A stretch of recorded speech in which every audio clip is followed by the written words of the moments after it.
여러분, 오늘 요셉의 이야기가 그렇습니다. 요셉이 팔려가고 채색옷이 벗겨져도 여전히 마음속에 하늘의 해와 달과 별들의 꿈은 남아있는 거거든요.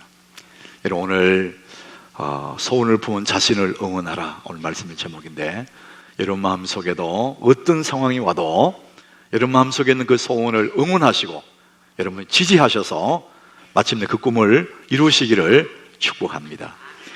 사람들이 다른 사람에게 이렇게 지지받기를 원하고 인정받기를 원하고 칭찬받기를 많이 원하지만 정작 자신은 자기를 지지해주지 않아요. 응원해주지 않습니다. 늘 자기 인생을 비관하고 자기가 싫고 그렇거든요. 내 꿈을 품은 자신, 소원을 품은 자기 자신을 응원하는 것이 얼마나 중요한지 모릅니다. 적금은 사라졌지만 꿈은 남아있어. 오늘 멋진 영상입니다.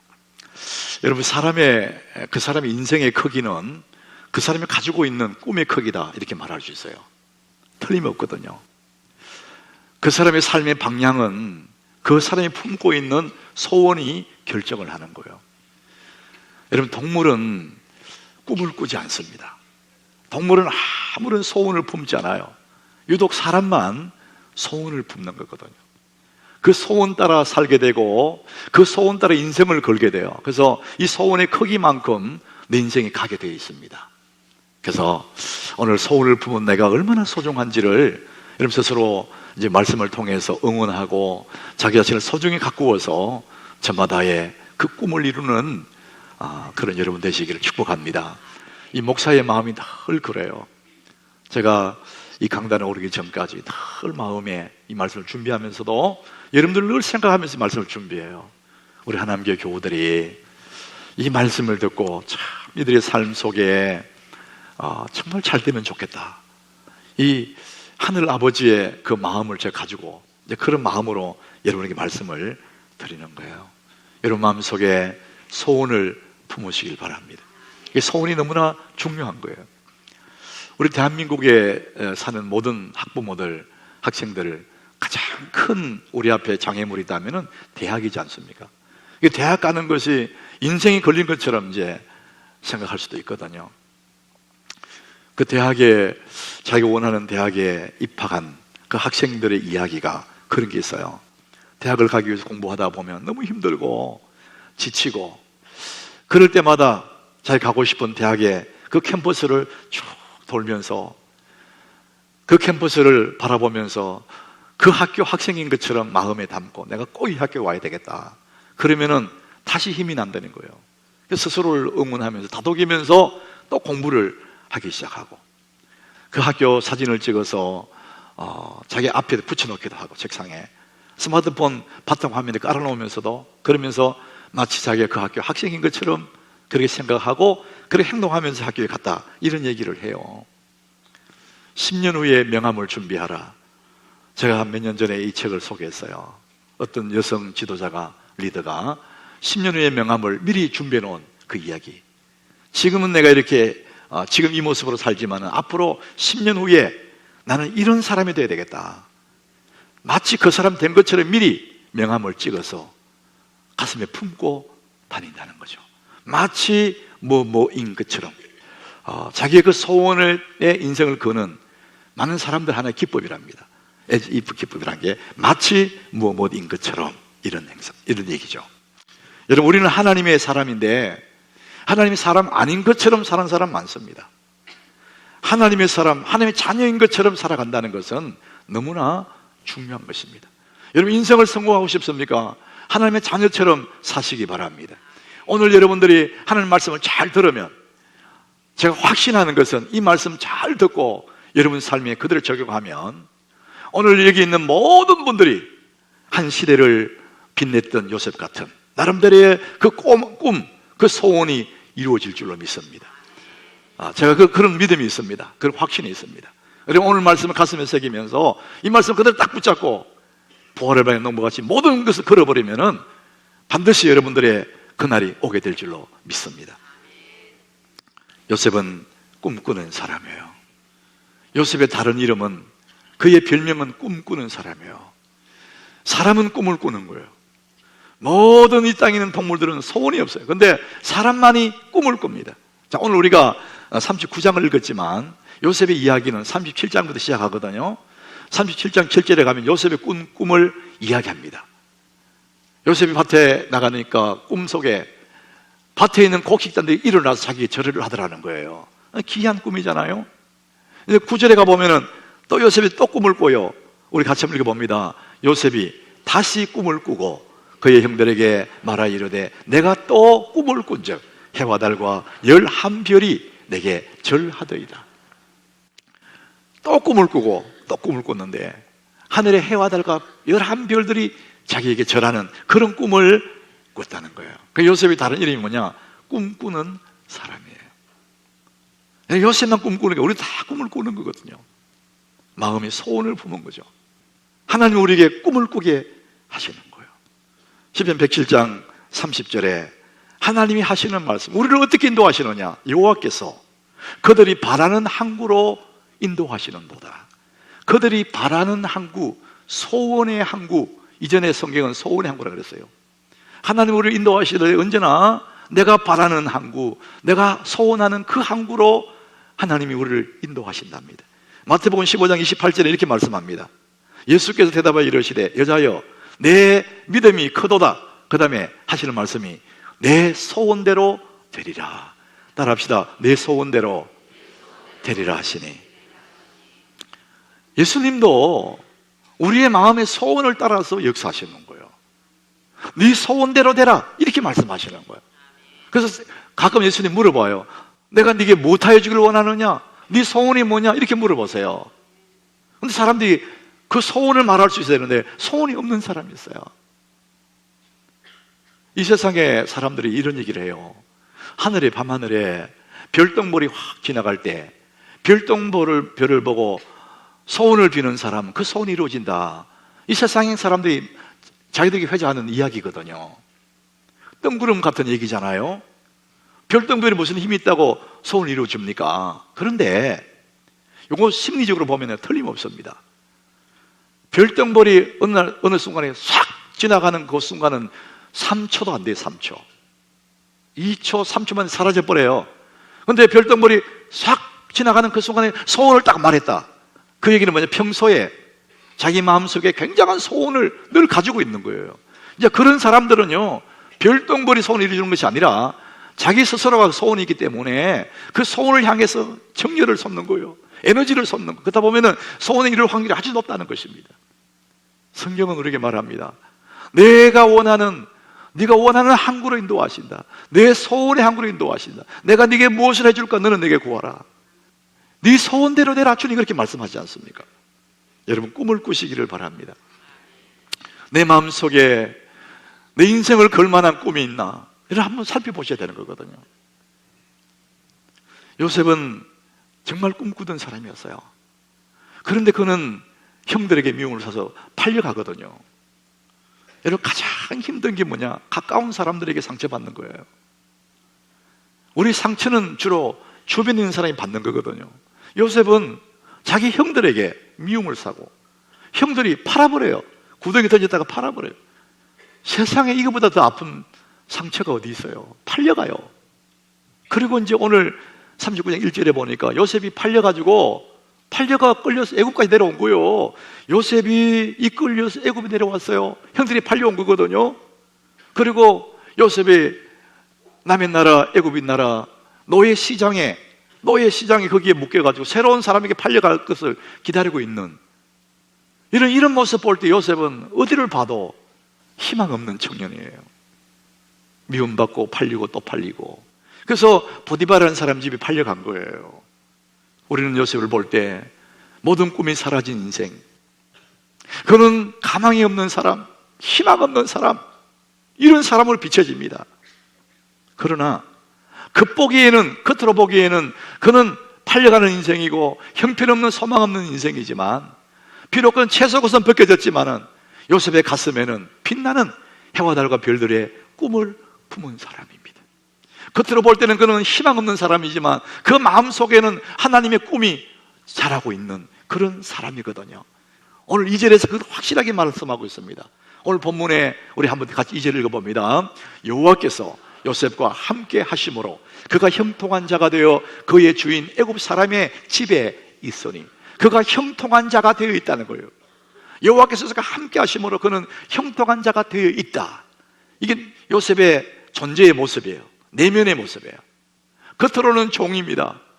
천박한 종이에요. 가장 밑바닥에서 밥 얻어먹고 사는 사람이에요. 희망 없어요. 팔려왔어요. 근데 여호와께서 함께 함으로 그는 지금 형통한 자로 존재하고 있어요. 왜? 그의 마음속에는 하늘에 하나님의 소원을 품고 있고 해와 달과 별들의 꿈을 품고 있기 때문에 그렇습니다. 사람의 인생의 크기는 그 마음에 품고 있는 소원의 크기예요. 인생의 방향은 그 마음의 소원의 크기에 달려 있습니다.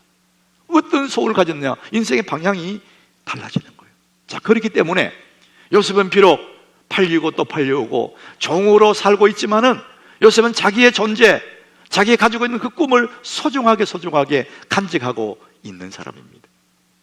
여러분, 자기를 귀하게 여기는 것, 자기를 소중하게 여기는 그것은 너무도 중요한, 자기를 응원하는 것입니다. 자기를 비하하고 자기 팔자를 나쁘다고 부모를 원망하고 나는 왜 이러지, 늘 피해의식 가지고 열등의식 가지고 살아가는 그것은 자기를 계속 깎아내리는 겁니다. 그러나 자기를 귀하게 여기고 나는 하나님의 사람이야, 나는 정말 복받은 사람이야. 여러분, 자기 그런 꿈을, 그런 마음을 가진 사람들은 자기를 응원하는 사람이거든요. 여러분 자신을 귀하게 여기시기 바랍니다. 우리는 사람들에게 자꾸 귀함 여기 받고 싶어 하잖아요. 인정받고 싶어 하거든. 그래서 자꾸 예쁜 옷 입으려고 그러고 명품 뺏기려고 그래요. 왜? 다른 사람한테 인정받으려고 그래요. 남들은 내게 인정해 줄지는 모르지만 내가 나를 인정 안 하면 그거 아무것도 아니에요. 여러분 스스로가 자신을 존귀한 사람임을 인정하시기 바랍니다. 우리 너무나 소중한 사람이에요. 오늘 4절에 보니까요, 이 오늘 본문에 그렇게 말합니다. 요셉이 그 주인에게 은혜를 입었대요.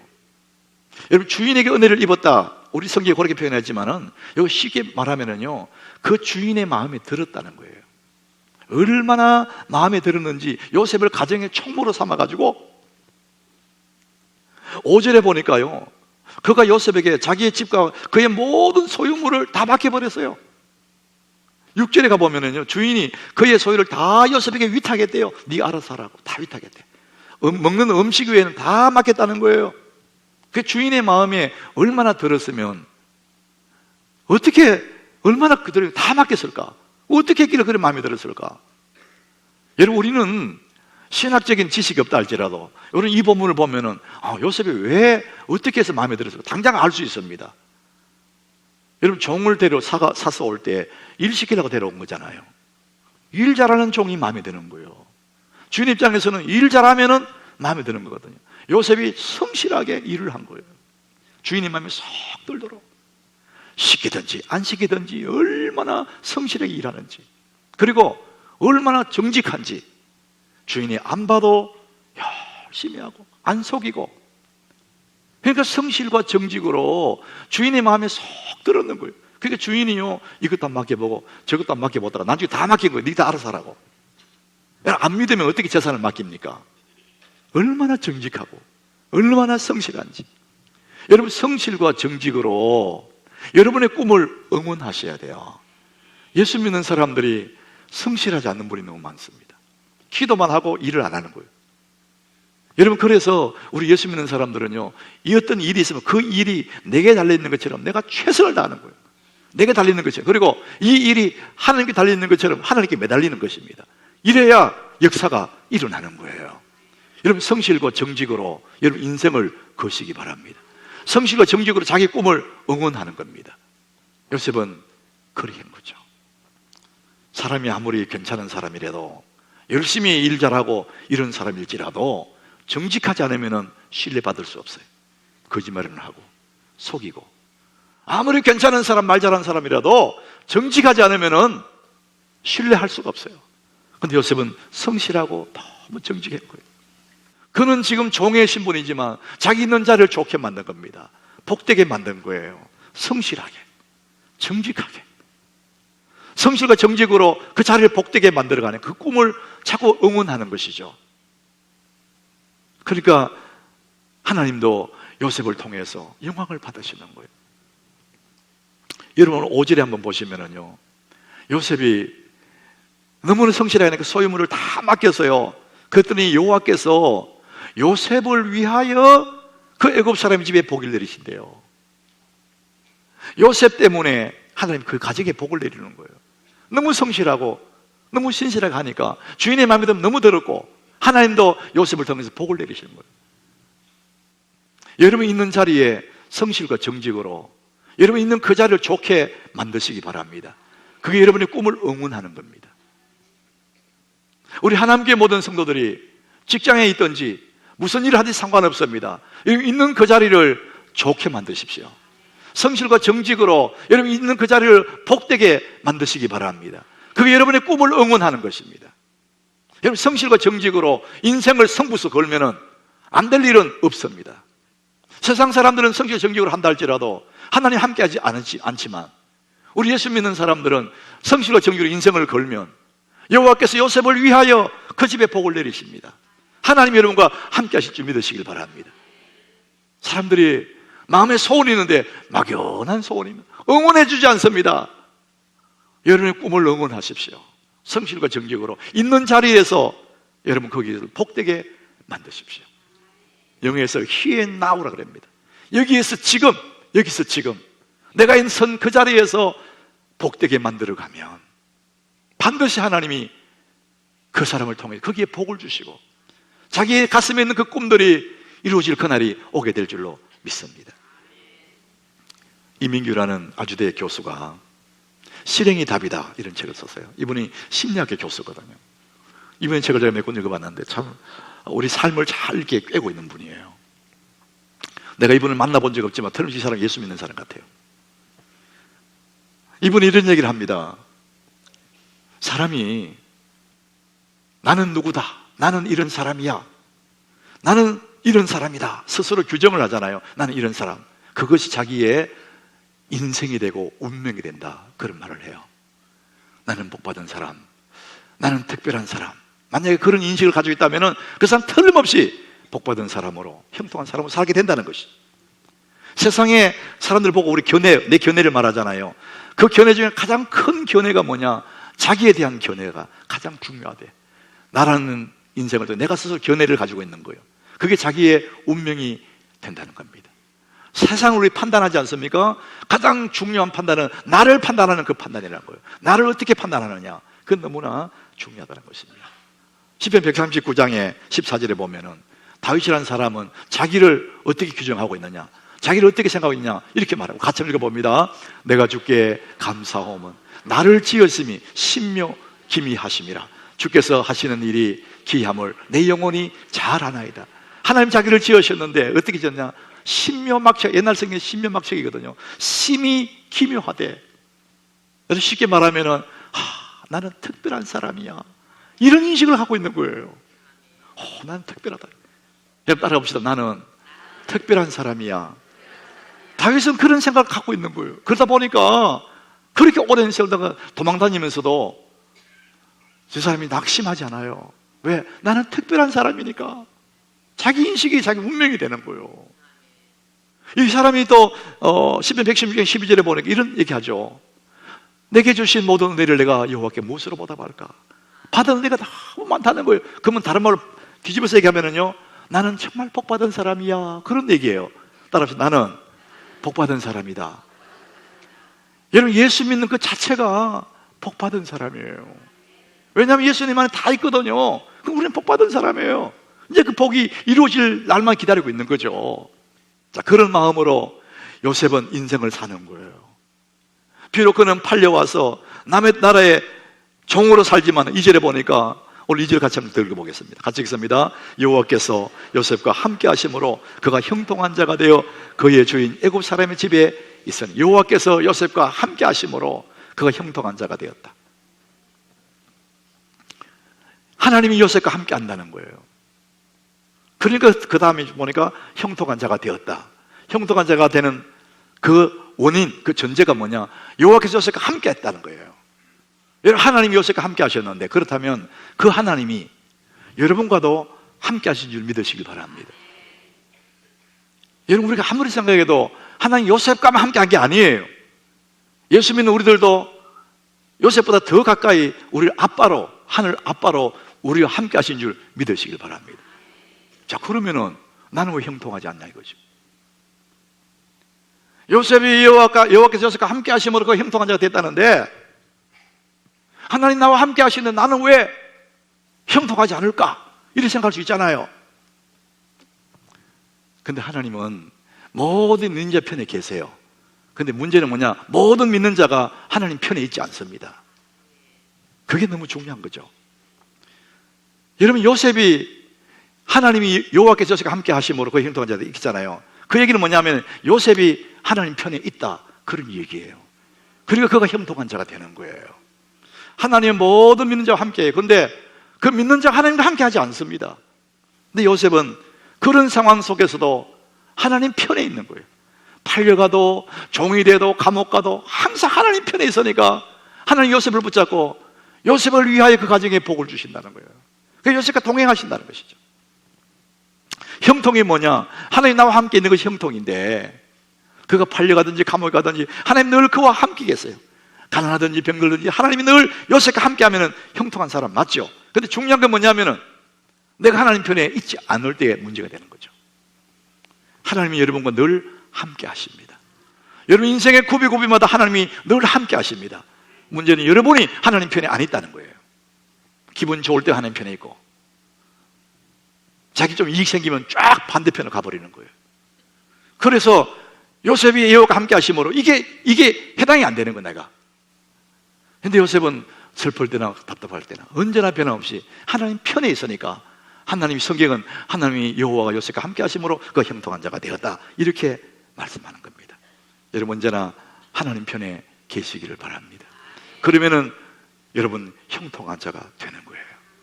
오늘 7절, 우리 6절까지 읽었는데 7절 말씀 우리 같이 한번 읽어보겠습니다. 7절 읽습니다. 그 후에 그 주인의 처가 요셉에게 눈짓하다가 동침하기를 청하니. 이 요셉의 주인의 아내가 요셉에게 동침하기를 청해서 유혹을 한 거예요. 근데 그 언제 유혹했느냐? 이 단어 보니까 그 후에라는 단어를 썼어요. 굉장히 우리가 생각해야 할 단어입니다. 그 후가 언제냐? 요셉이 종으로 팔려와서 죽을 고생하고 애써서 이제는 가정의 총무가 되고 이제는 좀 거느리고 살만하게 되니까, 약간의 먹고 살만하게 되니까 그때 유혹이 싹 찾아오는 거예요. 약간의 성공을 해서요, 그때 유혹이 찾아오는 거예요. 여러분 굉장히 중요합니다. 이게 여러분들이 힘들고 어려울 때 하나님 하다가 조금 살만하면 유혹이 찾아옵니다. 요셉이 만약에 그 유혹 앞에 넘어졌으면, 그 길로 선택했으면 우선은 편합니다. 주인의 마음에 들었으니까 편하죠. 그렇지만 그의 꿈의 행진이 전기됩니다. 형통의 길이 끝이 납니다. 더 이상 하나님의 그 해와 달의 별들의 꿈이 끝나버립니다. 여러분 그럴 때마다 여러분 그런 유혹들을 단호히 물리치고 주님과 동행하시기 바랍니다. 요셉은 변함없이 주님 손잡고 주님과 동행하는 거예요. 그러니까 계속해서 형통한 거예요. 감옥 가도 형통하고 계속 형통한 거예요. 겉으로 보기에는 그는 점점 나빠지는 것 같아요. 그러나 그의 빛나는 꿈대로 주님이 그를 인도하고 계시는 겁니다. 여러분 형통하기를 축복합니다. 하나님과 동행하시길 바랍니다. 그러면 우리는 옥에 갇혀서나 형통한 요셉같이, 내가 가난했으나 병들었으나 약했으나 버림받았으나 파산했으나 상관없어요. 여호와께서 나와 함께 하시면은 형통한 자가 될 줄로 믿습니다. 여러분 끝까지 주님 편에 계시기를 바랍니다. 주님 손을 꼭 잡으시길 바랍니다. 그러면 승리할 수가 있습니다. 손을 품은 자신을 응원하십시오. 성실과 정직으로, 나는 하나님의 복받은 사람이다, 그런 인식으로 주님과 동행함으로 자기 꿈을 응원하십시오. 마침내 빛나는 내 인생, 눈부신 그날이 오게 되는 것입니다. 주님과 동행하시기를 축원합니다.